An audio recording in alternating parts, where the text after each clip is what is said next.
नमस्कार। ओम शांति। परमात्मा का शुक्रिया अदा करने के साथ ही इस वीडियो में आपका स्वागत है।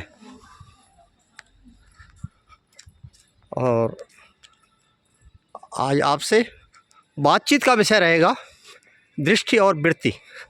दृष्टि जैसे कि हम जानते ही हैं, दृष्टि माने देखना, और देखने का काम कौन करता है? आँख।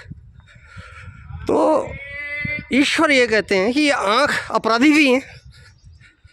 अब अपराधी किस रूप में है कि ये गलत देखती हैं, गलत चिंतन करवाती हैं, हमारे संकल्प फिर गलत चलते हैं और सामने वाली चीज़ों के लिए हम फिर वैसे ही सोचना शुरू कर देते हैं। ये तो हो गई दृष्टि। और वृत्ति क्या है? यदि हम किसी चीज़ को बार बार दिन भर कई बार सोच लें, कई बार उसको अपने मन में उसका चिंतन कर लें, कई बार सोचते हैं उसको चिंतन करके और उसको एक किस्म से धारणा स्वरूप बना लेते हैं, तो हम उसको कहते हैं वृत्ति। बार बार सोच के रियलाइज़ करके अपने मन को पक्का कर लेना कि ये ऐसा ही है, तो ये वृत्ति कहलाएगा।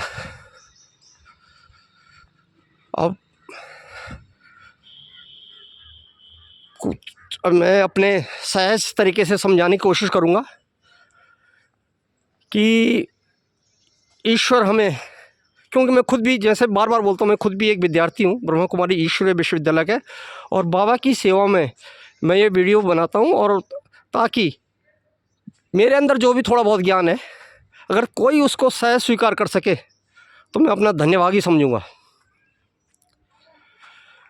तो बाबा कहते हैं कि दृष्टि का 3 चीज़ों पर बड़ा फर्क पड़ता है। कौन कौन सा? मनसा वाचा कर्मणा पर। यानी जैसा हमारे मन में संकल्प आए वैसे ही फिर हमारी वाणी आई। अगर गलत देखा तो गंदे शब्द आए, अच्छा देखा तो उस आदमी के प्रति अच्छे शब्द आए। मन ने गलत सोचा, उस हिसाब से मुंह में अच्छे या बुरे शब्द आए।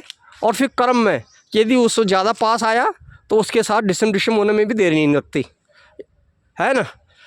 तो मन ने हमारी 3 चीज़ों को ख़राब किया, मनसा वाचा और कर्मणा।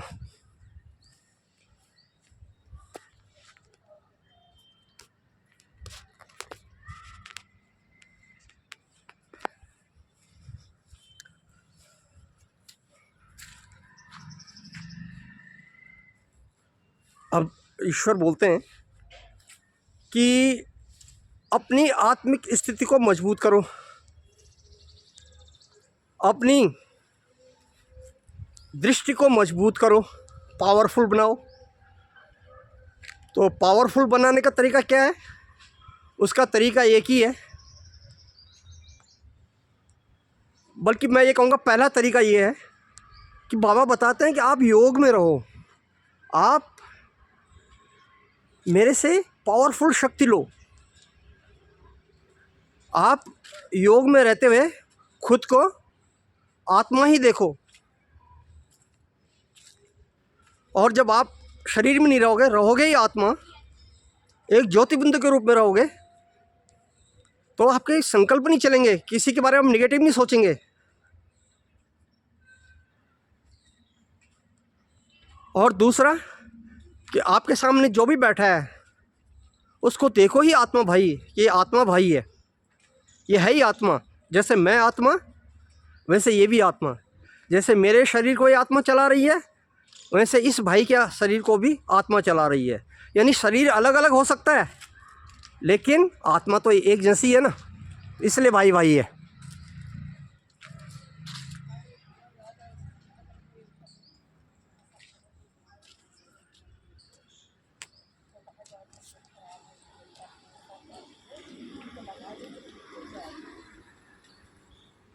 अब एक छोटा सा उदाहरण मैं आपको दे रहा हूँ। जब किसी माँ के पेट में भ्रूण पैदा हो रहा होता है, और वो भ्रूण जब शक्ल ले रहा होता है शरीर की, तो उस टाइम उसमें आत्मा प्रवेश करती है। और आत्मा ने प्रवेश किया उस भ्रूण में, या जब वो शरीर ले रही होती है उस शरीर में, तो जिस तरह का शरीर ले रही होती है, चाहे मेल का ले रही हो चाहे फीमेल का ले रही हो, शरीर तो जो है वो है। जब आत्मा उसमें प्रवेश कर रही है तो वो वही हो गया। यदि फीमेल हो गया तो आत्मा नहीं प्रवेश किया, यानी आत्मा मेल फीमेल नहीं है, सिर्फ शरीर मेल फीमेल है। उस शरीर को चलाने वाला जो ड्राइवर है वो मेल फीमेल नहीं है। फ़र्क क्या है? आत्मा ने जिस रूप में शरीर ने जिस रूप में वहाँ डेवलप किया पेट में, मेल है फीमेल के रूप में, लेकिन उस वक्त उसमें जो आत्मा गई उसको चलाने के लिए गई। बाकी शरीर तो मेल फीमेल के रूप में जो भी था उस हिसाब से डेवलप हुआ। तो वहाँ भी देखो ना, वहाँ पर भी आत्मा ही गई, यानी आत्मा चाहे मेल में गई फीमेल में गई, लेकिन गई आत्मा। इस हिसाब से भाई। और सबसे पावरफुल चीज़ बताई बाबा ने कि योग से शक्ति लो, अमृत बेला उठ के मुझसे योग लगाओ।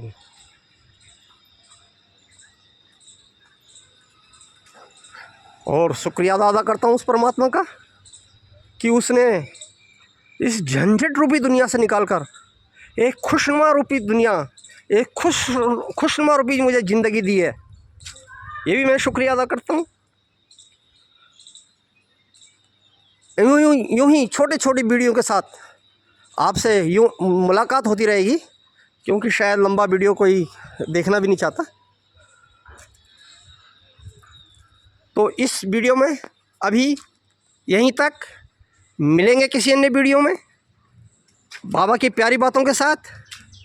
बाबा का ये बच्चा आपके सामने उपस्थित होगा। और अगले वीडियो तक के लिए दें मुझे इजाज़त। नमस्कार। ओम शांति।